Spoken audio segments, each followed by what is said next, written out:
concentré quand on a fait ce dossier. Il est évident que la réflexion de Bernard d'Ars Industrialis et l'initiative qui était en train de voir le jour, bon, s'est imposée à nous comme un incontournable. Et puis après, avec les diverses contributions, on s'est demandé un peu dans quelle direction ça allait, et surtout, est-ce qu'il y avait opposition, complémentarité, et si complémentarité il y a, ce qui est mon idée, comment ça s'articule et qu'est-ce que ça nous permet de dire. Alors, entre-temps, les choses se sont accélérées. Vous savez qu'à chaque élection présidentielle, la société se projette par une sorte de monarchie élective dans un paradis à venir rapide, qui est oublié immédiatement les élections terminées. Ce qui est très frappant depuis, si vous voulez, 2014, c'est que la proposition que moi je défends depuis 30 ans, qui a ses racines dans la question à la fois du refus du travail, salarié classique, de la garantie de revenus, plutôt que la garantie d'emploi, au fur et à mesure qu'on a vu depuis les années de la crise 74, qu'elle devenait de plus en plus illusoire, et que quels que soient les gouvernements en place, les améliorations du marché du travail étaient complètement des mirages. Eh bien, on a vu donc, à partir de 2014, la pointe avancée du capitalisme, qui se réunit à Davos tous les ans, des gens comme Martin Wolf, des gens qui réfléchissent à la finance, à la mondialisation, le FMI, grosso modo dire, on s'en sortira pas si on ne prend pas une initiative politique de grande ampleur, parce qu'on rabotait les budgets sociaux, les systèmes de welfare, ce qui était le programme du libéralisme de Mme Thatcher. Quand on voit comment ça a été appliqué, c'est assez rigolo, ça n'a que raté, ça n'a pas vraiment créé la soi-disant flexibilité du marché du travail. En revanche, ce qui s'est créé, c'est une hétéronomie de plus en plus forte dans la société, une croissance très vertigineuse de la pauvreté qu'on avait cru disparaître, et même si en France, on a limité les pots cassés par rapport à d'autres pays voisins, l'Allemagne après Art 5, le Royaume-Uni, etc., c'est quand même très très frappant qu'un Français sur deux envisage à l'avenir, alors parle-t-il de lui ou de ses enfants, envisage de se retrouver dans la situation de sans domicile fixe, ce qui est un retour inimaginable à quelque chose du début du XIXe siècle.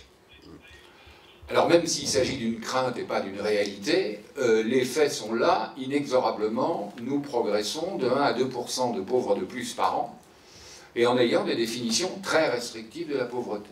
Quant à l'emploi, je ne voudrais pas faire les rabat-joie, mais parler du plein emploi américain est une vaste fumisterie, quand on sait que le taux d'activité est de 88% de la population active en France, le taux d'activité globale de la population américaine est de 62% en raison d'un retrait massif des femmes du marché du travail, et que si on corrige, le taux réel de chômage des États-Unis est à peu près le nôtre, c'est-à-dire il se promène entre 9,5 et 10,5%. Mais tout ça, c'est rien à côté de ce qui se profile. Voilà pourquoi le capitalisme le plus, je dirais, audacieux, celui qui a un minimum de recul et de vue, sait très bien que la deuxième vague du numérique, c'est-à-dire l'alliance des machine learning et du big data, va provoquer des ravages dans l'emploi. Alors, des ravages, entendons-nous. Des ravages, entendons-nous. Si nous sommes pour la défense du travail salarié, du système industriel, et qu'après tout on peut défendre en rouvrant des mines de charbon, en refaisant travailler les gens primés comme au XIXe siècle, alors on peut dire que c'est une catastrophe. Maintenant, si on a en vue une perspective émancipatrice, je ne peux m'empêcher de dire que tant mieux. Nous y voilà enfin. Nous voilà enfin dans un moment où le développement même du capitalisme crée des conditions de d'abolition très forte d'une quantité de travaux et, paradoxalement, dans des classes à qui on a dit depuis 30 ans, 40 ans, 50 ans, c'était le pacte républicain, le pacte d'éducation, que la montée en qualification était la meilleure protection pour des emplois garantis. Si vous regardez ce que vont frapper, après la mondialisation qui a frappé surtout l'école bleue, l'alliance des machine learning, de l'algorithmisation du monde et de l'intelligence interconnectée, vous allez voir qu'effectivement, le tableau pointe plutôt vers ce qui est actuellement le taux de chômage des jeunes, c'est-à-dire il se promène entre, mettons, 25 à 45% de chômage. Alors, ça, c'est une situation qui, visiblement, comme disait Madame Lagarde, qui n'est pas particulièrement encline à penser la fin du capitalisme, c'est une situation politiquement intenable. Voilà pourquoi, paradoxalement, cette proposition d'un revenu, d'une forme de revenu, alors après, je vais juste en préciser, mais d'une forme de revenu inconditionnel, individuel et portatif, comme aurait dit Henri Tizot, se moquant du général de Gaulle, cette proposition apparaît. Et elle n'apparaît du côté capitaliste dans un grand silence, un grand trou de la gauche. Quelqu'un qui n'est pas tout à fait stupide, qui est Henri Sterlignac, organisé avec les économistes récemment un débat auquel je ne me suis même pas rendu, parce que j'ai vu arriver la chose, et c'est le thème classique, le revenu d'existence, un miroir aux alouettes. Grosso modo, si c'est le capitalisme qui le propose, et si en plus ça se confond pour toute une partie des gens qui le proposent, je pense à ceux qui veulent la fourchette basse du revenu d'existence, c'est-à-dire grosso modo un RSA amélioré, qui se promène entre 750 et 550 euros. Si c'est ça, là on revient à Friedman, on revient à des libéraux, et donc Timéo, Danaos et Dona Ferrantes, hein, je crains les présents des Grecs quand on est l'an 3, beaucoup de gens pensent que c'est un véritable cheval de Troie du libéralisme pour démolir définitivement le contrat de travail salarié classique. Donc on a à gauche, je dirais, plus de résistance. Quand je vais commencer à parler de ça, j'ai été contacté par Mme Christine Boutin, qui était intéressée par la chaux. Et puis après, vous vous souvenez de l'étincelle qu'a créé Villepin et l'ahurissement qui a saisi la droite à l'époque, quand Villepin a dit il faut de toute urgence, il s'était heurté au CPE, il a dit il faut de toute urgence attribuer un revenu d'existence de 900 euros. Je pense que le MEDEF a failli en avaler son dentier. Donc, on voit que cette proposition rencontre encore beaucoup d'obstacles. Alors, je pense que c'est à nous d'être convaincants. Alors, je vais simplement... et la gauche s'y met. Je ne serais pas étonné qu'un candidat Hollande persistant et signant sorte de sa besace cette proposition et la court-circuite Mélenchon, Laurent, Montebourg, Valls y compris, etc. Donc, en fait, on se trouve devant, maintenant, le débat politique. Et c'est dans le débat politique et dans la bagarre qui va suivre que va se jouer, à mon avis, un sort très important, et c'est là où je pense que ancrer cette proposition dans une perspective qui commence par ça comme base et qui se complète naturellement par le revenu contributif peut être une bonne stratégie, qui peut désarmer un certain nombre de réticences de la gauche traditionnelle et qui, d'autre part, peut mettre sur la table des forces qui pèsent sur quoi? Eh bien, qui pèsent sur, essentiellement, le niveau du revenu d'existence. Car tout va se jouer sur le niveau. Si vous faites un revenu d'existence à 550 euros, je vais vous dire brutalement la réalité qui m'a été livrée par Jean Pisani-Ferry, qui est à la tête de Stratégie France, donc l'ancien commissariat général au plan, les calculs du montant des transferts par Français et par mois se montent actuellement à 800 euros. Alors évidemment, c'est une moyenne, mais ça veut dire qu'on transfère chaque mois l'équivalent d'une somme de 800 euros par rapport à un salaire médian français, je vous le rappelle, qui se promène autour de 1800 euros. Donc vous voyez l'importance de ça dans la composition du revenu.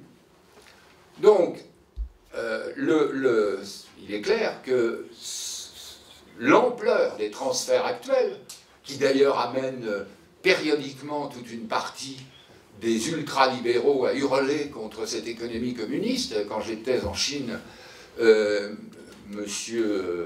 l'actuel président du MEDEF s'est illustré en déclarant qu'il était, enfin en Chine, il touchait dans un régime libre, alors que la France était communiste, ce qui a beaucoup fait rigoler les dignitaires chinois, enfin ce qui était assez effarant. Mais si vous voulez, il y a encore des gens qui trouvent que les prélèvements obligatoires c'est épouvantable et qu'il faudrait les diviser par deux. Le dernier exemple, c'est M. Fillon qui veut réduire de 500 000 les fonctionnaires pour diminuer le montant des prélèvements obligatoires.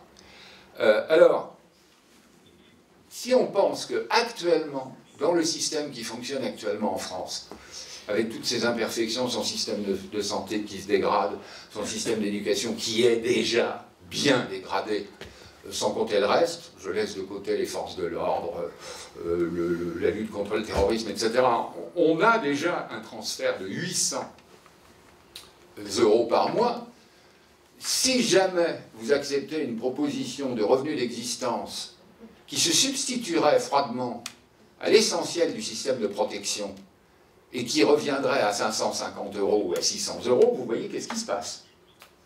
Pour mémoire, le budget social de la nation représente 469 milliards par an, c'est-à-dire autant que le budget social de la nation représente autant que les dépenses effectives de la nation afférentes au budget de l'État et des collectivités locales. Donc ce sont des sommes absolument vertigineuses. Donc la vraie question, c'est, ça n'est plus, à mon avis, la discussion sur l'opportunité ou non du revenu d'existant, c'est ses modalités, son montant, la possibilité de le financer, les conséquences qu'il peut avoir. Alors, dans le numéro de multitude, j'avais dégagé, grosso modo, 7 caractéristiques qui permettent de savoir de quoi on parle quand on parle du revenu d'existence, qui n'est pas le revenu de contribution. Alors, quelles sont-elles? D'abord, ça doit être un revenu universel dans le temps et l'espace. Universel dans le temps, il faut qu'il touche les gens de la naissance à la mort d'une façon ou d'une autre. Même si les modalités peuvent, par exemple, pour les enfants, prévoir qu'on donne la moitié aux parents pour dépenser, contribuer à la dépense d'élevage des enfants, et qu'on bloque une autre moitié sur un compte des enfants, ça existe pour les enfants qui travaillent dans la publicité, dans plein de trucs comme ça, et qui leur est remis à leur âge adulte. Bon. Mais de toute façon, il faut que ce soit de la naissance à la mort. Il n'est pas question qu'au moment de la retraite, ce revenu s'évanouisse pour que les gens se retrouvent simplement avec la retraite qu'ils ont. Ça, c'est la première condition. Universelle, naissance à la mort. Il n'est pas non plus question qu'on la retire à des gens qui sont en prison. Ça, c'est très important. Ni à des psychiatrisés. Parce qu'on pourrait dire, oh là là, ben non, pas besoin. Bon. Il est individuel, ce revenu. Il est individuel. C'est fondamental. Si on veut que, si vous prenez le niveau dans les pauvres de ce qu'on appelle les unsupported mothers, c'est-à-dire les femmes à charge qui se retrouvent tout seules à élever des enfants, c'est un point absolument crucial. Et vous pouvez, par exemple, parmi les travailleurs immigrés, il y a un nombre considérable de femmes qui se retrouvent dans cette situation parce qu'elles sont mariées à un zozo qui les a répudiées au pays et qui est reparti dans la nature. Et comme les prestations en France sont afférentes à la notion de ménage et de chef de ménage, ben vous verrez comment une femme séparée d'un homme peut dire qu'elle est chef de ménage et prétendre récupérer ça. Bon, ça c'est le deuxième point. Ensuite, donc il est inconditionnel, pas question de le retirer pour un oui, pour un non, pour un travail, pas pour un travail. Donc c'est pas un RSA du tout. Ensuite, il est cumulable. Il est cumulable, chose fondamentale, il est cumulable avec un revenu, y compris contributif. Il est cumulable, ça veut dire qu'il faut déconnecter l'accès de ce revenu à la situation du marché du travail. Autrement, on n'en sort pas, on crée une usine à gaz, et c'est exactement l'usine à gaz qui préside actuellement au transfert. Alors, encore une fois, sur les transferts, ne faites pas l'erreur de penser que les transferts, ce soit seulement les transferts de l'État, les transferts de l'État central. Quand on avait proposé ça au sein des Verts en 1999, il y avait encore des francs, le budget de Paris c'était 32 milliards de francs, eh bien l'aide sociale distribuée par la ville de Paris, en plus des aides distribuées par l'État, c'était 7 milliards sur 32 milliards. Donc l'aide sociale actuellement distribuée dans la France entière, sous des formes plus ou moins, j'allais dire, clientélaires ou clientélistes, elle est extrêmement importante. Donc voilà, il est cumulable, il est partiellement seulement substituable à certaines formes de prestations sociales. Il n'est substituable que, par exemple, sur une question comme l'APL, il n'est substituable que sur, par exemple, les aides à la rentrée, les allocations familiales, des choses comme ça. En revanche, sur l'assurance chômage, l'assurance retraite, l'assurance vieillesse, l'assurance maladie, vous conservez le système de protection, qu'il soit de répartition ou de capitalisation, et l'État s'occupe d'un filet de base protecteur qui ne peut pas être affecté par, j'allais dire, des variations. Par exemple, la faillite de caisses de retraite par capitalisation. Ce qui pend au nez, et il y a des caisses, des préfonds, des caisses séparées d'assurance fonctionnaire qui, par exemple, sont en train plus ou moins de faire faillite. Il est partiellement substituable, donc évidemment, quand vous calculez son financement, vous allez retirer un certain nombre de choses qui sont actuellement prises en charge par le système traditionnel de welfare, de protection sociale, mais vous n'allez certainement pas retirer le gros paquet qui concerne l'assurance maladie, vieillesse, etc. Bon. Il doit être, et c'est la dernière chose, le plus élevé possible, et c'est là où effectivement nos voix se séparent avec un gentil consensualisme Valso, Boutineau, machin, voilà, à savoir qu'il doit être le plus élevé possible. Il sait se foutre du monde de dire aux gens, avec 550 €, vous pouvez vivre. Donc c'est un revenu d'existence. Ce qui veut dire qu'il est fonction du PIB dans l'Europe. Et si vous regardez sérieusement, il n'est pas très loin, quasiment, du salaire minimum actuel, qui est bas. Donc il se promène vers entre 1000 et 1200 €.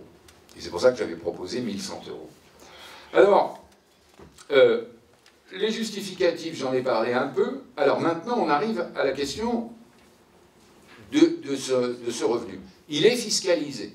Donc on arrête de dire que la moitié de la population ne paye aucun impôt sur le revenu. Mais vous allez me dire, de toute façon, la population pauvre paye un impôt effroyable qui s'appelle la TVA, qui est le plus inégalitaire des impôts, et je vous rappelle que c'est lui qui approvisionne réellement les recettes fiscales de l'État. Mais il y a une chose qui est claire, c'est que si vous faites un revenu d'existence d'un niveau le plus élevé possible, conformément au PIB, avec peut-être un petit complément apporté par la Banque Centrale Européenne, qui, au lieu de créer des liquidités pour que les banques se débarrassent de leurs produits toxiques, pourrait faire, comme le dit le collectif Quantitative Easing for the People, par exemple, financer une partie européenne du revenu d'existence qui corrigerait les inégalités de PIB et donc de niveau de revenu d'existence.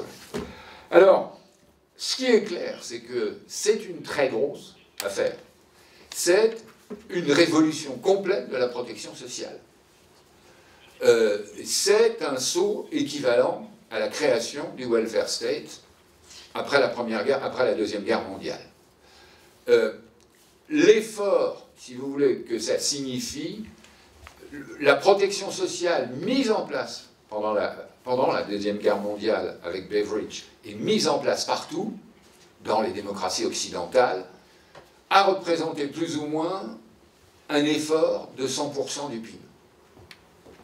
Ça a été un effort énorme. Mais évidemment, vous le voyez bien, ça s'est traduit quand vous distribuez un revenu l'équivalent des transferts, le montant des transferts, qui sont équivalents au budget, le budget social de la nation est équivalent au budget classique de l'État, eh bien vous faites à peu près un effort équivalent. Le passage à un revenu d'existence et la restructuration de ça comme pivot d'une économie qui ne repose plus sur le plein emploi keynésien, ça fait pratiquement, disons, 40% à 50% de plus de redistribution. C'est-à-dire, au lieu de redistribuer 800 € par personne, vous redistribuez quelque chose comme entre 1200 et 1500 € par personne et par mois. Donc c'est considérable. Alors maintenant, comment on peut le financer? Dans l'état actuel des budgets, c'est totalement... il faut être sérieux, ça n'est pas réalisable. Alors, je sais qu'il y a plein de gens qui ont réalisé des calculs d'apothicaire pour dire il ne faudra que 150 milliards. Hein, il ne faudra que ci, que ça. Bon, vu l'état actuel des budgets, le cadre austéritaire européen, c'est de la foutaise. En réalité, c'est là où la chose devient intéressante. On verra que la contribution, le revenu contributif, nous met sur les rails d'un changement radical de modèle productif, et le revenu d'existence nous met, par nécessité de le financer, sur une révolution fiscale. Une révolution fiscale, ça veut dire qu'il faut cesser de taxer les stocks, ce qui est la base de l'impôt sur le capital, de l'impôt sur les profits, de l'impôt sur les revenus, de l'impôt sur la TVA, qu'acquitte le consommateur final, de l'impôt, y compris sur les patrimoines, l'ISF, le seul qui s'en rapproche, c'est peut-être la CSG. Il faut cesser donc d'imposer seulement les stocks, il faut passer à une imposition des flux. Pourquoi les flux? Ce sera le justificatif, je vais être extrêmement rapide dessus, parce que j'ai pas mal écrit là-dessus, vous pouvez vous y reporter. Grosso modo, la situation actuelle de la France, ou du monde, c'est 70 000 milliards de PIB. Pour 70 000 milliards de PIB, qui lui est un stock, hein, par rapport aux années, on compte la progression du PIB d'année en année, eh bien, on a 700 000 milliards de transactions financières, c'est-à-dire 10 fois plus. Tous les gens qui connaissent la fiscalité savent qu'aujourd'hui, le problème majeur de l'assiette fiscale, c'est qu'elle se fait simplement sur les stocks et pas sur les flux. Parce que selon une conception de la valeur qui est héritée de Ricardo, que Marx a même partiellement conservé, seule la production crée de la valeur et la circulation n'en crée aucune. Ce qui a l'air de l'économie, du digital, de l'information, de la financiarisation des produits dérivés est une vaste blague. Et si vous regardez maintenant le patrimoine des 1% de la population la plus riche de France, qui paye aussi peu d'impôts sur sa richesse réelle que les multinationales n'en payent, officiellement les multinationales en Allemagne, en France, en Italie, etc., dans l'Europe, en tout cas continentale, payent, officiellement, elles devraient payer 34%, ce que toutes les petites PME doivent payer. 34 en France, 32 en Allemagne, bon, ça tourne autour de ça. Effectivement, elles en payent moins de 11%. Elles sont au niveau irlandais. Et tout le monde sait que les ménages privés les plus riches ne commettent jamais l'imbécilité de créer un stock imposable. Donc on a des flux qui circulent en permanence. Et ces flux génèrent de la richesse. C'est eux qui génèrent la plus grosse part de richesse. Savez-vous que le nombre de temps qu'une action reste entre les mains d'un détenteur d'actions en bourse est ridicule. Il se promène entre 21 jours et 21 heures. Donc la notion de propriétaire, vous voyez, c'est des flux. Si on ne taxe pas ces flux, on voit de plus en plus la base fiscale se resserrer, et par ailleurs, on exempte de fiscalité une moitié de la population la plus pauvre, etc. Résultat, il faut revoir le système de fiscalité. Et j'appuie ça sur une théorie de la pollinisation sur laquelle je vais revenir dans un tout petit instant pour justifier et le revenu de contribution et le revenu d'existence. Donc il faut absolument modifier le les taxes. Autrement dit, il faut supprimer la totalité du système des impôts existant qui est archaïque. Il date des 4 vieilles du directoire.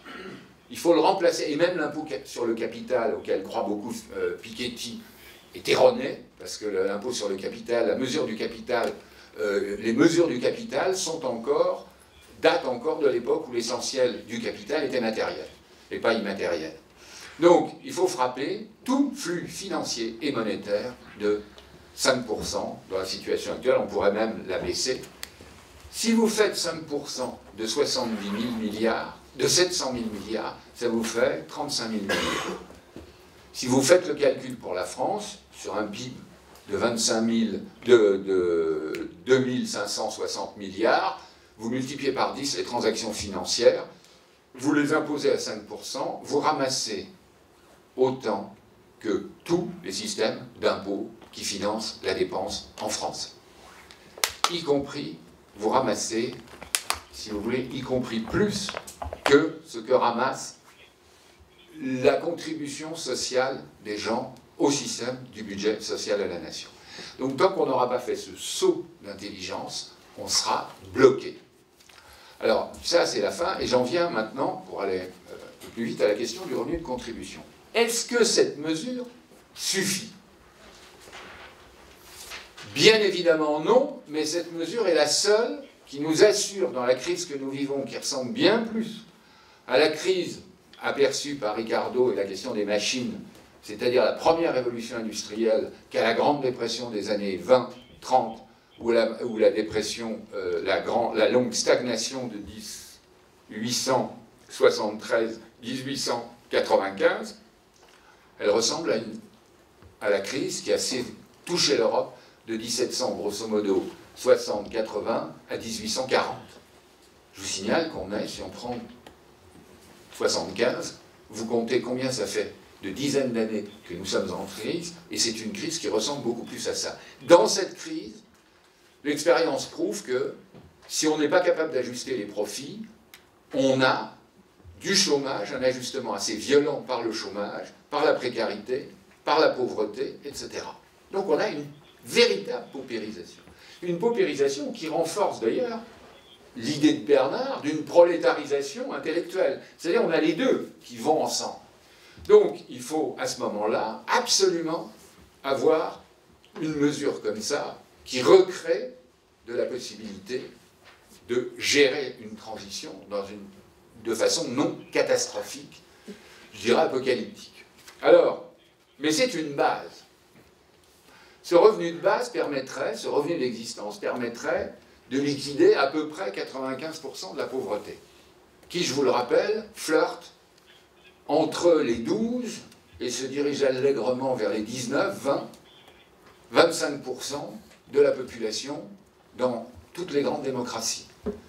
L'Allemagne n'est pas en reste, qui a progressé beaucoup plus vite que la France vers un taux élevé de prolétarisation de sa population ou de précarisation. Alors, est-ce que ça suffit? Non. Puisque ça, c'est vraiment une mesure de base pour éviter une dilacération totale de ce qu'a été la protection classique qui s'appuyait sur un plein emploi salarié. Tout le système de protection sociale a été conçu sur le plein emploi. Alors on peut faire des mirages et dire si le plein emploi existait, voilà, tout irait bien. Et c'est ce qu'on dit depuis 40 ans. Sauf que le plein emploi n'est toujours pas là, et du coup, les systèmes de protection sociale, les retraites, les assurances chômage, la qualité du système de santé, l'éducation maintenant, se dégradent beaucoup. Donc ça, c'est la base. Mais, vous l'avez bien vu, cette proposition, à la limite, va à la pointe éclairée du capitalisme, qui veut surtout éviter des catastrophes. Donc, d'un certain point de vue, il y a une complicité que j'assume entre ceux qui défendent un revenu d'existence élevé, je ne parle pas des autres qui confondent le revenu d'existence avec la charité publique de la moitié du XIXe siècle, il y a une complicité, effectivement, avec cette pointe avancée du capitalisme.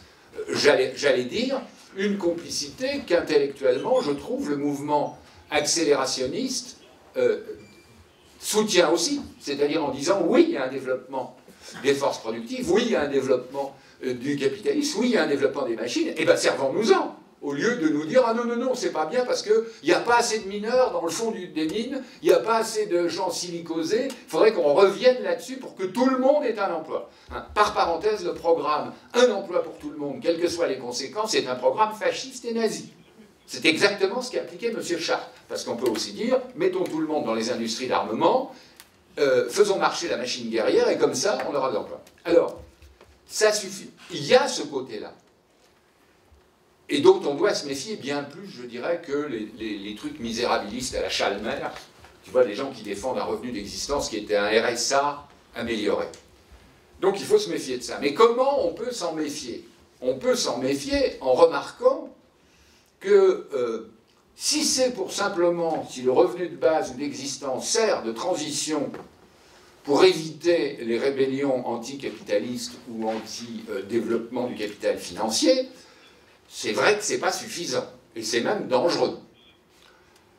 Alors, c'est là où je trouve la réflexion d'Ars Industrialis, les propositions que fait Bernard du revenu contributif et de l'expérimenter réellement deviennent très intéressantes, parce que ce qu'il va proposer, le problème, c'est que quand on dit aux gens, d'accord, vous avez un revenu d'existence, et à la limite, il se substituera dans une économie où l'emploi devient rare, à ce que représentait le salaire minimum. À quoi ça sert d'avoir un salaire minimum si ce salaire minimum est calculé sur des cartons, des dixièmes de temps, des trentièmes de temps, avec des contrats de travail d'un jour ou 2 jours par semaine, par mois, comme c'est le cas au Royaume-Uni.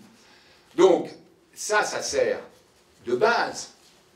Mais si c'est pour simplement aller travailler dans des centres d'appel, se retrouver prolétarisé au sens où l'emploie Bernard, c'est-à-dire dans une société où les gens n'ont pas les moyens de se réapproprier les technologies, le numérique, etc., c'est pas bon. C'est pas ce qu'il faut. Donc il faut, si on veut réorienter l'emploi, non pas, je dirais, l'emploi codifié actuellement, mais une activité réellement productive qui peut modifier et qui déborde très largement les contours du travail salarié actuel, il faut à ce moment-là, effectivement, se retrousser les manches autour de la proposition du revenu contributif. Donc le revenu contributif, qui n'est plus conditionnel, il est inconditionnel pour la personne. Dans mon idée, la partie inconditionnelle du revenu de contribution, elle est donnée par le revenu d'existence. Et la partie conditionnelle, elle vise surtout les activités qu'on subventionne d'une façon ou d'une autre, et que la société ne peut pas laisser au bon vouloir, ni du capital financier, ni de simplement l'accumulation de capital humain par un capitalisme qui veut exploiter la force invention des gens et plus simplement leur force musculaire. Donc, c'est pour ça que je pense que les choses sont très complémentaires. Et j'attends beaucoup, et de l'expérience qui est faite là, et de la résolution de certains problèmes, qui sont notamment ceux qu'on a toujours vus dans l'histoire des lois sur les pauvres, c'est-à-dire qui attribue, comment on attribue, comment on suspend, comment on gère ça. Est-ce qu'on n'offre pas un système, par exemple, extrêmement critiqué aujourd'hui, des démocraties dites locales, avec soi-disant un discours de proximité où le maire devient le contrôleur général du travail, etc., où les conseils de région se substituent à l'État régalien, est-ce qu'on ne les remet pas en selle dans un contrôle beaucoup plus précis de la population, et quel est le processus qui permet que réellement il y ait un projet qui soit de reconnaître l'activité, pas simplement la pollinisation inconsciente des gens, mais la volonté de faire des choses nouvelles, qui puissent guider les gens vers une alerte, vers des métiers d'alerte, des métiers d'améliorer le développement durable, d'améliorer la qualité de vie, le bien vivre, l'éducation, la formation, etc. Comment est-ce qu'on fait, qu'on met en place ça, sans créer une usine à gaz dangereuse, c'est le deuxième obstacle. Le premier obstacle, je vous ai dit sur le revenu d'existence, c'est que tout le monde le conçoive comme un revenu minimum, un RSA amélioré. Et je dirais pour le revenu contributif, l'obstacle symétrique, c'est que le système institutionnel actuel de la démocratie dite représentative, mais fortement discutable, se requinque à ce contact. Du coup, je pense que pour le revenu contributif, un des éléments de liberté de ceux qui rentrent dans un contrat réel, individuel, singulier du revenu contributif, c'est de disposer de la base du revenu d'existence comme moyen de tenir tête. Car il est évident que si vous avez un revenu contributif et qu'on vous dit si vous continuez dans telle direction de recherche, on vous le coupe, et que vous n'avez que ça comme filet, vous n'allez pas pouvoir résister longtemps. En revanche, si vous avez aussi un revenu d'existence, ça change tout. Comme d'ailleurs pour les salariés du travail précaire, s'il y a un revenu d'existence, c'est pas qu'ils vont se retirer massivement du marché du travail, mais c'est qu'ils vont être plus difficiles, moins dociles. Voilà donc un peu comment je voyais ces choses, et je termine en disant que j'aimerais beaucoup, Bernard je connais un peu, mais je vais l'écouter avec beaucoup d'attention, et je pense que Nick, vu les propositions tout à fait radicales qu'ils ont faites, je serais très très curieux d'entendre un peu ces propositions, j'allais dire, de réalisation, de mise en œuvre de ça. Voilà, merci, j'ai été, comme d'habitude, 3 fois trop long. Merci beaucoup. Merci. Oui, je voudrais dire un mot. Je pense que le problème, comme le travail contributif, comme Bernard l'a posé, et Ars Industrialis, entretient une ambiguïté. Je pense qu'il faut remettre 3 choses qui ne s'encastrent pas de la même façon. D'abord, il y a l'emploi, qui est une codification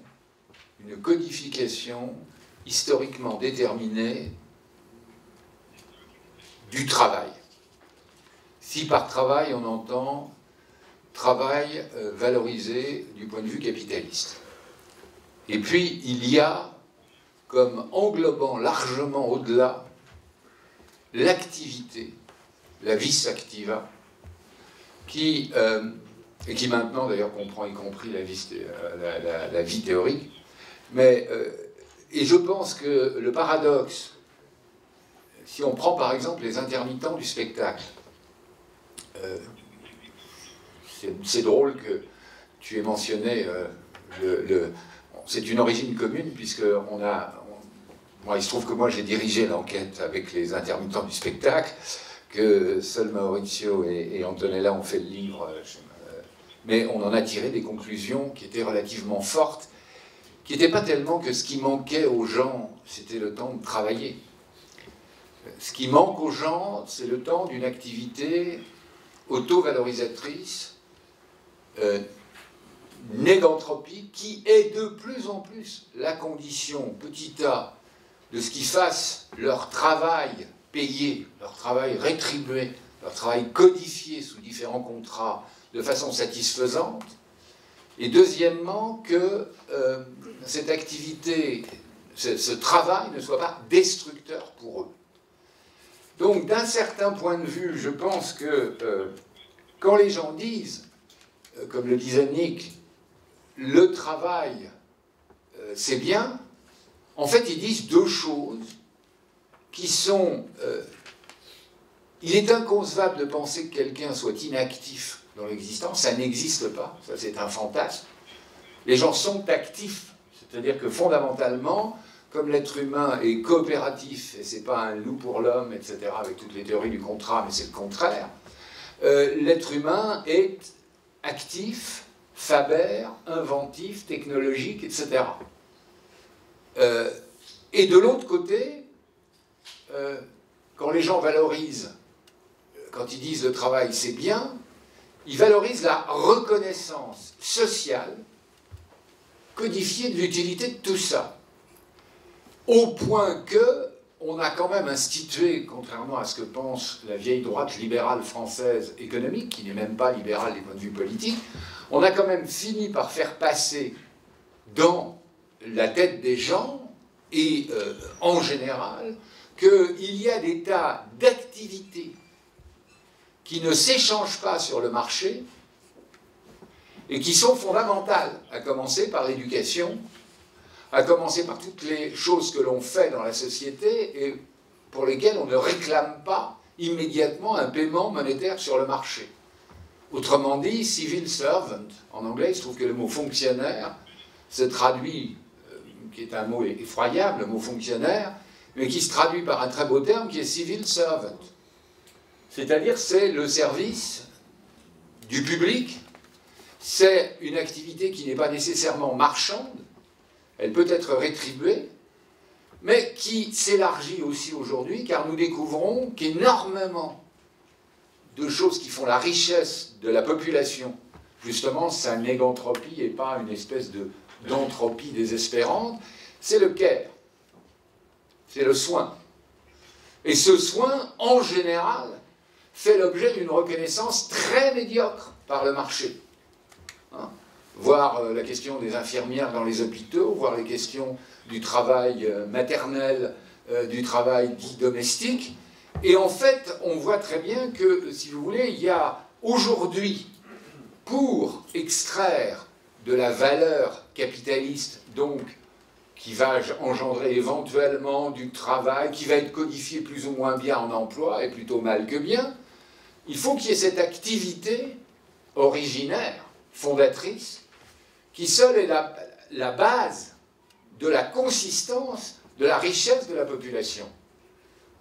Et je trouve que, précisément, si aujourd'hui la valeur s'est élargie et que ce capitalisme se transforme, essaye de se déplacer, colonise cette sphère de l'activité, c'est doublement parce qu'il profite gratuitement d'une pollinisation ou d'une contributivité des multitudes, sans avoir à la payer de façon marchande, ou, et encore mieux, sans avoir à la formaliser dans la forme du contrat de travail canonique, dans la relation canonique du contrat de travail.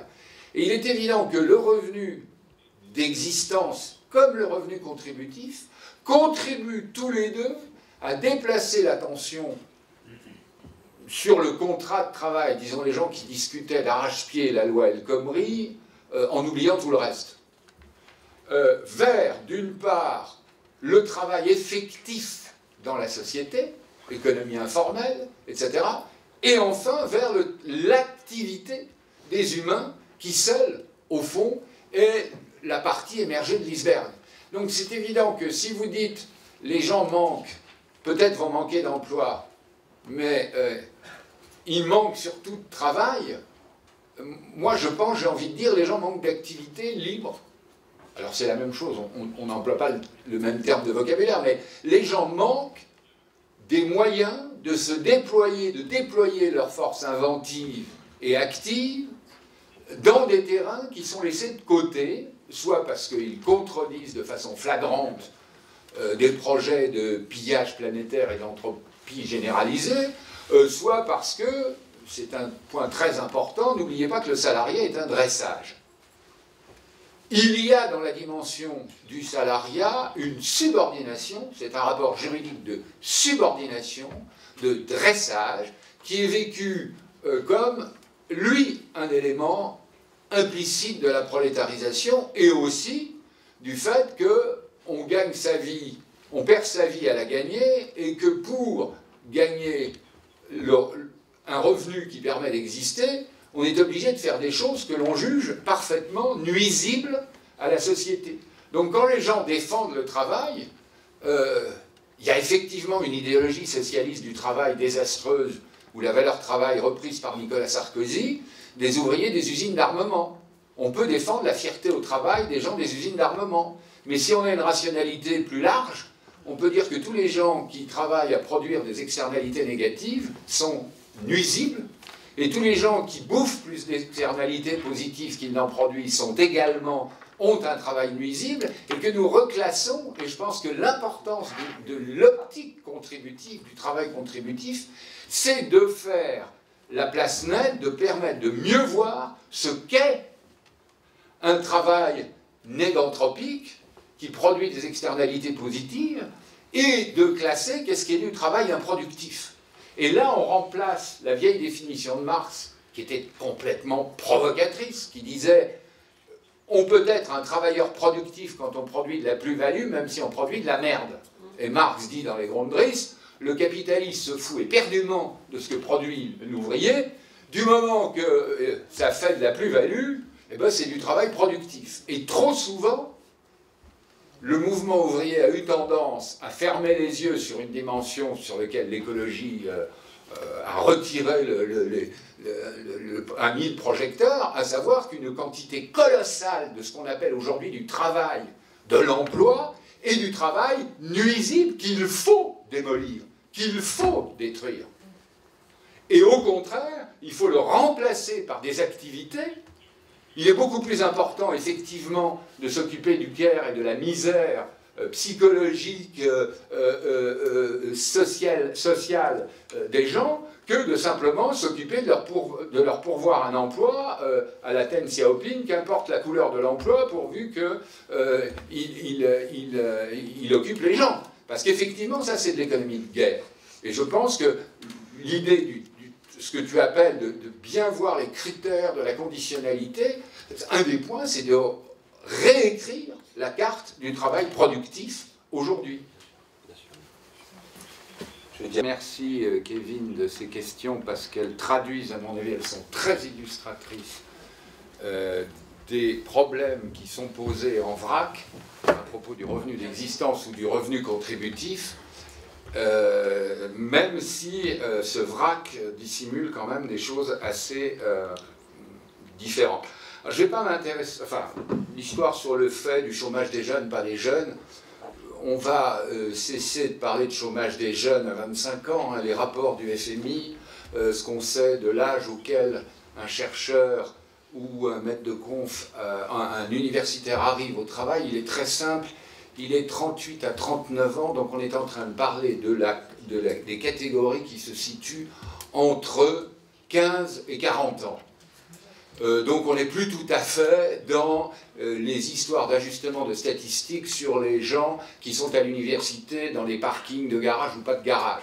On est dans quelque chose de beaucoup plus important, puisque après il reste 15 ans à peu près d'espérance de vie moyenne de travail, ce qui fait des retraites, j'allais dire, pour Uber, taillées exactement pour que les gens deviennent des ubérisables. Donc laissons ça.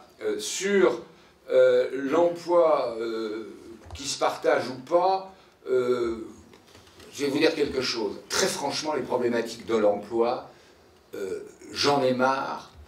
J'ai commencé ma vie professionnelle en entendant les gens seriner, on a quitté le plein emploi, ça fait 40 ans que ça dure, et il n'y a pas eu l'once d'une initiative théorique ni pratique qui nous ait amené à quoi que ce soit, à une amélioration de quoi que ce soit en matière d'emploi.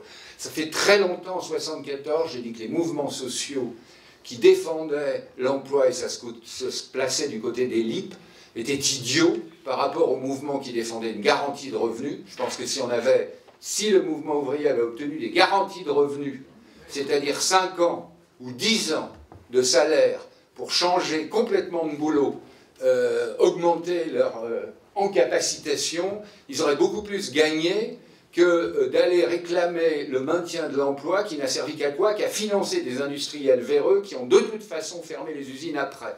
Donc, et Martine Aubry a fini par s'en apercevoir quand elle a dit qu'on dépensait 12 milliards par an pour maintenir un emploi qui de toute façon était destiné à finir dans les poubelles de l'histoire. Donc je pense qu'à l'époque, il fallait beaucoup mieux s'intéresser effectivement au mouvement des immigrés à la grève du 14 septembre qu'au LIP. Mais ça, c'est un point de vue que je continue de défendre, c'est-à-dire que la garantie de l'emploi est quelque chose qui unit les gens, la demande d'emploi est quelque chose qui les divise tous, les uns par rapport aux autres. Et c'est pas hasard si le statut des intermittents du spectacle a fait un pas de géant parce que lui, il pose quelque chose qui n'est pas l'emploi, mais qui est un compendium, un ensemble, qui comprend effectivement le temps pour les gens de vivre, pour même mieux faire les tâches qu'ils veulent faire, que ce soit de faire une pièce de théâtre, un film, n'importe quoi.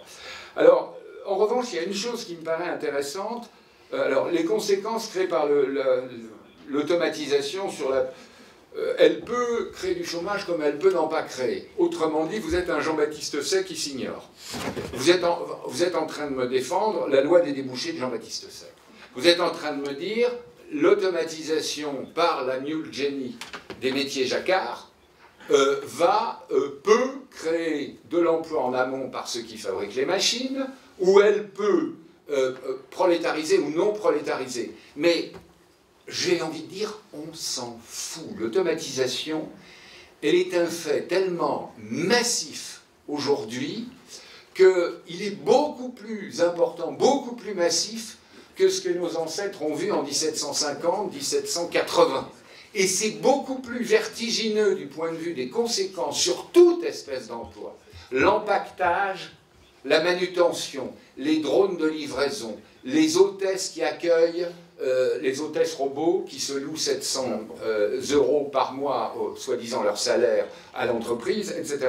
Donc ce qui nous intéresse dans l'affaire, c'est qu'est-ce qu'il en résulte pour la société, pour son équilibre futur.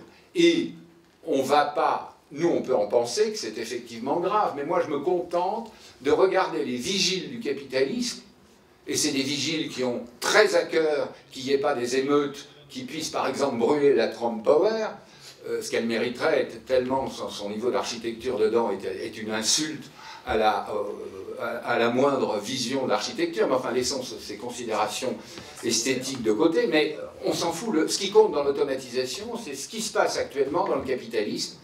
Comment les capitalistes voient ça? Comment ils voient si c'est conciliable avec leur maintien pour eux au pouvoir? Et qu'est-ce qu'on peut faire pour éviter de tomber dans des trappes qui ne sont pas seulement Trump, mais qui sont tout simplement toutes les formes dans lesquelles on se met face au programme d'automatisation dans une position subordonnée. Parce que précisément le manifeste est défensive, parce que précisément le manifeste accélérationniste ou des stratégies de garantie de revenus, au lieu d'essayer de garantir, de courir après une garantie d'emploi depuis 40 ans qui n'a rien donné. Mais c'est peut-être sur la dernière objection que vous avez, sur lequel, à mon avis, porte le plus gros dissensus, la plus grosse différence, c'est celle dans laquelle j'ai revu apparaître, à propos de la création de valeur, soi-disant que le revenu de base ne tiendrait pas compte, alors que le revenu contributif permettrait au contraire d'y accéder, et finalement derrière lequel se cache l'idée que la circulation ne produit pas de valeur. C'est qui est un vieil adage du marxisme des becs, comme disait Bordiga, c'est-à-dire une vision qui est précisément ce qui a changé et ce que le capitalisme aujourd'hui a réussi à dépasser. Cette aporie que la circulation ne crée pas de valeur est précisément celle que les GAFA ont dépassée. Je m'explique. Pour moi, il y a une chose extrêmement importante, c'est que les gens comprennent que les abeilles humaines créent déjà de la valeur en existant, en parlant, indépendamment d'ailleurs d'un revenu contributif. Sachant que le fait de déployer un revenu contributif aux gens qui essaieraient de faire que les gens arrivent à parler et maîtrisent 2000 mots et pas 400, est fondamental. Dans la prolétarisation des gens, c'est la réduction du nombre de mots qui est fondamentale. Mais, disons, s'il y a, pour ce qui est de l'activité, de l'interactivité humaine brute de décoffrage, il y a une création de valeur et de richesse, les deux ensemble, qui est du même ordre que la différence qu'il y a entre la valeur output de l'abeille, c'est-à-dire du miel et de la cire qu'elle produise, et le service rendu au biotope, à la faune, à la flore, et donc à l'humanité, puisque nous ne sommes jamais qu'un petit appendice du biotope, s'il y a le même rapport de proportion, il est de 1 à 250 fois ou 500 fois selon le GIEC, 790 fois pour moi, et on peut même aller jusqu'à 1000. Donc la sphère non marchande de la pollinisation qui est de la circulation. Parce que quand on pollinise, on circule. Comme quand on se sert du langage, on circule dans une langue. On échange. Le commerce, hein, au XVIIIe siècle, un commerce, il est d'un doux commerce. Ça voulait dire il est d'une conversation, d'un dialogue. Si on pense que ça représente en termes non seulement de richesse, mais de valeur, quelque chose d'infiniment plus gros que tout ce que le capitalisme a pu jusqu'à présent inventer en jouant à la dinette marchande, et bien dans ce cas-là, ça veut dire qu'effectivement, qu'est-ce qui fait la force du capitalisme d'aujourd'hui? C'est qu'il se saisit à travers le traçage numérique de cette interaction et des plateformes, il se saisit d'une petite partie, rien que de 10% de cette valeur, et qu'il écrase tout le reste de la production industrielle de son mépris le plus total, comme quelqu'un qui fait vraiment des affaires regardera un bambin qui joue à la dinette, il dit ah, tu peux faire joujou avec ta dinette, tes brevets, tes conneries. C'est pas vraiment ça, c'est pas là que ça se passe. Et du coup, le fait de continuer à proférer des discours, j'allais dire, entre guillemets, estampillés marxistes, c'est pas la circulation n'a jamais produit de valeur, que c'est la seule production, est à la fois démentie sur le fond d'une compréhension générale de l'économique, et elle est même démentie, Marx disait, il faut toujours partir, hein, l'économie politique, la critique de l'économie politique d'aujourd'hui. Alors, si la circulation n'a aucune valeur, alors vous allez m'expliquer, hein, vous allez faire comme David Harvey, probablement avec lequel je me suis bagarré récemment en Équateur, vous allez me dire que quelle est la valeur de cet iPhone? Et vous allez me dire, c'est seulement quand les prolétaires de Shenzhen polissent l'iPhone, voilà, c'est ça la valeur. Et tant qu'il n'est pas passé par les usines, c'est-à-dire tant qu'on n'est pas à la fabrication stricto sensu, ça n'a pas de valeur. Ou c'est de la rente, ou c'est de la circulation qui ne crée pas de valeur. Et là, je vous dis, vous êtes complètement à côté de la plaque. Quand vous décomposez la valeur ajoutée, hein, Shenzhen, ça représente 10% de la valeur ajoutée. D'accord ? La fabrication au sens des chips, des puces vraiment intéressantes qu'il y a là-dedans, vont représenter les métaux rares, etc., vont représenter un tout petit, tout additionné, ça ne va jamais représenter que 20%. Et tout le reste va s'effectuer dans des tas de choses qui impliquent justement la circulation, les savoirs des réseaux, les réseaux et tout. Alors vous pouvez continuer à dire à la soviétique, et on voit où ça les a amenés à finir en satrapie pétrolière, vous pouvez continuer à dire que la circulation ne crée pas de valeur. Hein. La comptabilité nationale soviétique, pendant très longtemps, a refusé de considérer que la finance, la circulation, c'était de la valeur. Vous pouvez continuer à le faire, mais si vous le faites à propos du travail contributif en Seine-Saint-Denis, la seule chose qui me fait penser que là, ça va dans le mur, c'est que vous allez proposer probablement des emplois, de restituer des emplois de production industrielle. On pourra rouvrir les usines et tout. Je ne comprends pas, du point de vue épistémologique, vous avez dans le cerveau une série de confusions sur le terme de la valeur et sur l'évolution des trucs qui est très intéressante. Parce que c'est exactement la résistance. Ce que vous menez, c'est l'obstacle épistémologique que rencontre la proposition politique du revenu d'existence et contributif dans l'ensemble de la gauche. Un des problèmes de lier autant dans le revenu contributif, on peut introduire le revenu d'attention et de dégager quelque chose qui, au fond, c'est une attention qui n'est pas celle du travailleur subordonné aux ordres de son employeur. C'est une attention à des enjeux de savoir, à des enjeux sociétaux, à des enjeux d'alerte, à la smart, à une cité vraiment intelligente, etc. Je dirais presque que c'est des enjeux d'attention à la culture citoyenne, civique, numérique, etc. Autant le dispositif du revenu d'existence ne peut pas s'inscrire, on ne peut pas flanquer sur le revenu d'existence une conditionnalité à l'attention. Parce que ce serait vraiment, là, ça me rappellerait la bonne vieille discipline qui ne s'appelait pas l'attention dans les maisons des pauvres du XVIIe, XVIIIe siècle anglais, mais qui s'appelait la discipline de vie, le fait qu'il faut se lever à telle heure, etc. Hein, il faut faire attention quand on entend un ordre, il ne faut pas compter les pâquerettes qui sont dans le pré d'à côté, etc., etc. Ça, c'est un mode qui rend totalement insupportable, c'est une conditionnalité du revenu d'existence qui est insupportable. Moi, je pense que le respect, justement, si on veut obtenir une participation réelle, interactive, contributive et positive sur un revenu de contribution, il faut qu'on commence par le fait de respecter les personnes en disant c'est parce que nous voulons faire avec vous des choses qui soient vraiment contributives qu'on ne va pas commencer à discuter, à pinailler sur le revenu d'existence auquel tout le monde a droit. Autrement, on fait du revenu d'existence le super père fouettard pour que les gens contribuent. Et je ne voudrais pas du tout que ce soit ça. Enfin, ce serait un dévoiement total. On est tout à fait d'accord.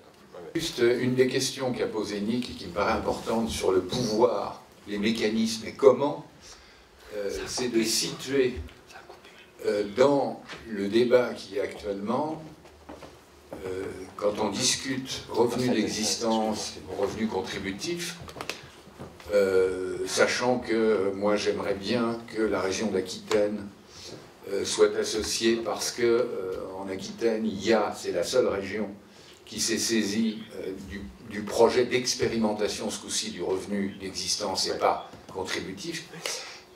Il est très important maintenant qu'il se fasse entendre une voix, étant donné que les politiques se sont emparés des choses, qui nous sollicitent les uns et les autres pour discuter des choses. Toi, c'est déjà fait officiellement à travers le projet Plaine-Saint-Denis. Moi, j'ai été sollicité par différentes personnes là-dessus. Mais je pense qu'il faut faire entendre une voix, et notamment, je serais tout à fait dans la conjoncture actuelle, nous devrions faire pondre un petit communiqué commun en disant que, voilà, des gens qui sont assez différents, mais qui travaillent sur ces questions, veulent, à l'issue d'un premier séminaire de travail, veulent poursuivre, veulent alimenter des propositions, et en particulier, je pense que sans faire de la polémique inutile, il faut faire très gaffe, Nick l'a souligné, mais Bernard aussi et moi, il faut faire très gaffe que la proposition, l'espace ouvert par le fait que le revenu d'existence et le revenu contributif soient sur la table, ne finisse en justification d'une politique vraiment de très très peu d'intérêt néolibéral qui consiste à dire allez, uniformisons tout ça, un petit revenu, un revenu d'existence à 500 €, on n'en parle plus, et puis on ouvre, alors c'est une dimension que je n'ai pas soulignée, qui est la dimension dangereuse du revenu d'existence, c'est que si vous donnez un revenu à quelqu'un régulièrement sur un compte bancaire, la banque, les assurances, toutes les forces qui veulent une privatisation, qui veulent mettre la main sur le magot des retraites par capitalisation, pour des retraites par capitalisation, de mettre la main sur le magot de la répartition, qui pour l'instant leur échappe sur les marchés financiers, eh bien reviendrait par la porte sous la forme d'une gestion individuelle à tous les niveaux. Donc on différencierait les assurances pour le revenu de base, qui devient solvabilisable, le revenu de base plus le revenu contributif, les salariés précaires intermittents, les salariés à CDI complet, les fonctionnaires, les machins. Bref, un niveau... Enfin, moi je pense qu'il faut souligner qu'il y a un danger, sans faire de la parano, qu'un revenu d'existence qui distribuerait moins, qui aboutirait à diminuer le niveau actuel de la redistribution, qui est de 800 € par personne et par an en France, comme moyenne, serait une opération Gesbruch, hein, une opération austéritaire, et que de surcroît, si elle mettait en cause, ça a été souligné par Nick, mais on est tous d'accord, si elle mettait en cause le niveau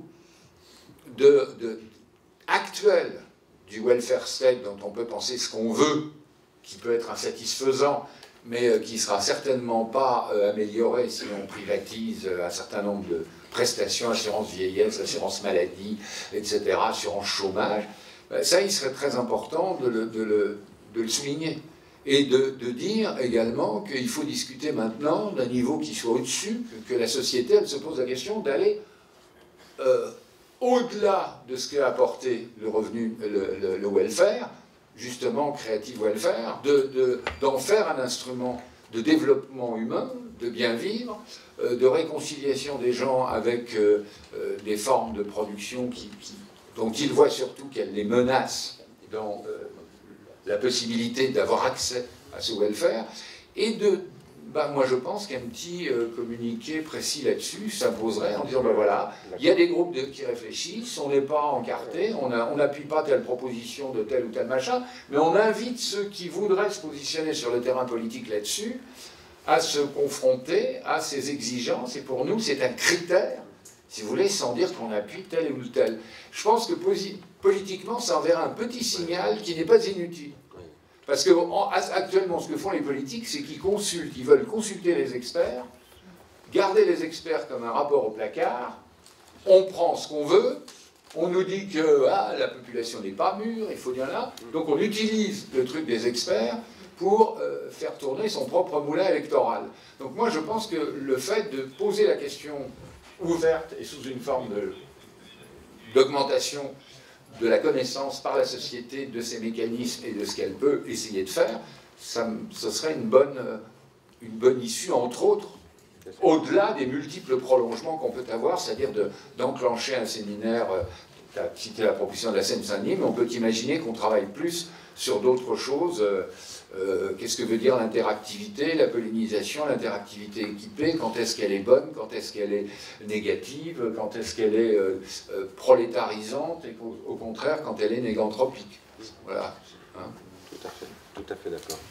Si on commence à dire qu'on est dans du complexe, on va pouvoir dire par exemple qu'il y a une catégorie de choses qu'il faut bannir, et ça nous amène immédiatement à pulvériser l'algorithmie dominante, à savoir que quand on est dans le complexe, quand on est dans l'innovation, dans le créatif, on n'a pas le droit de faire ce qu'on fait quand on utilise des fonctions statistiques qui reposent sur une distribution gaussienne, c'est-à-dire en cloche. Parce que dans ces distributions statistiques, on élimine la petite portion, les 5% qui sont le sel de la Terre. Et donc, le problème de l'algorithmie développée par les machine learning, c'est que, et c'est leur arrogance, c'est qu'au fond, elles n'explorent qu'une toute petite partie des mathématiques. Elles n'ont pas de culture, elles ont une inculture profonde, parce qu'au fond, elles pensent que tout se règle par la statistique. Rejoignant le vieux projet totalitaire, au XIXe siècle, de la gouvernance de la société par la statistique. On a commencé ça quand on a fait des statistiques sur la criminalité, etc. Or, nous, on travaille à ça à Compiègne, par exemple. Le binaire, le drame du binaire, c'est que c'est noir ou blanc, fromage ou dessert, vrai ou faux. Et nous savons tous que ce qui nous intéresse, c'est le gris. C'est les plus ou moins grandes nuances de gris. Donc là, il y a des mathématiques, ça s'appelle les mathématiques du flou qu'il faut utiliser. Mais alors elles sont radicales au sens où elles envoient balader pratiquement tout ce que fait l'algorithmie actuelle en disant une des formes d'écrabouiller tout, de soumettre, de détruire, c'est justement d'avoir recours de façon non critique à cet outil de la statistique. Alors, ça donne des choses extrêmement claires, par exemple, et c'est pour clarifier la notion d'évaluation ou de certification. Le classement ordinal par des pairs, c'est une chose qui permet de traiter le complexe. Le classement par table Excel d'un classement cardinal, ça c'est le massacre. À tout va. C'est-à-dire qu'on remplace un jugement qui est toujours un jugement extrêmement nuancés qui tentent d'appréhender des choses extrêmement complexes par un instrument aussi stupide que et sur la ligne n'est pas sur la ligne. Et sur la ligne de la fonction n'est pas sur la ligne de la fonction. Et qu'est-ce qui se passe quand on est plus près ou plus loin de la ligne de la fonction? Qu'est-ce qu'on passe quand on est ni complètement noir, ni complètement blanc? Qu'est-ce qui se passe quand il y a des courts-circuits? Que le courant passe, ne passe pas, et fait en partie sauter le circuit d'évaluation. Et c'est tout ça qui montre d'ailleurs, renforcement, moi je ne suis pas contre le calcul et de parler de l'ineffable, de l'incalculable, moi non plus. Mais je suis pour aller de façon plus précise, ouvrons les algorithmes, regardons quels sont leurs implicites, qui parfois sont d'une grossièreté. On peut avoir des algorithmes d'un raffinement de calcul et d'un manque de culture et mathématique et éthique, etc., épouvantable. Quand on regarde les gens qui décortiquent la façon dont on fait le profiling du gars qui cherche sur Google, la façon dont on fait dans les firmes maintenant le profiling à partir du big data, on s'aperçoit que c'est... Mais, je veux dire, un gamin des banlieues va spontanément mettre le doigt sur le côté frustre, stupide, mutilant de quantité de procédures que la société est en train d'accepter. C'est les nouveaux Molières. C'est-à-dire il faudrait effectivement écrire des pièces de Molière sur les gens qui vous parlent de la vertu normative des algorithmes et sur le type de logique de maths qu'ils utilisent. Donc le problème, c'est qu'on guérit du calcul, de la manie du calcul ou de la stat par la dépasser et arriver à des choses qui prennent en compte, par exemple, le complexe. Et ça, c'est vraiment justement le tuning, et ça, c'est plein d'espoir, parce que pour résoudre le complexe, il faut justement de la biodiversité culturelle, de la biodiversité des savoirs, et il faut beaucoup de négantropie face à cette espèce de machine de pouvoir qui est l'algorithmisation du monde, l'excellisation du monde, etc., ou la googlisation du monde.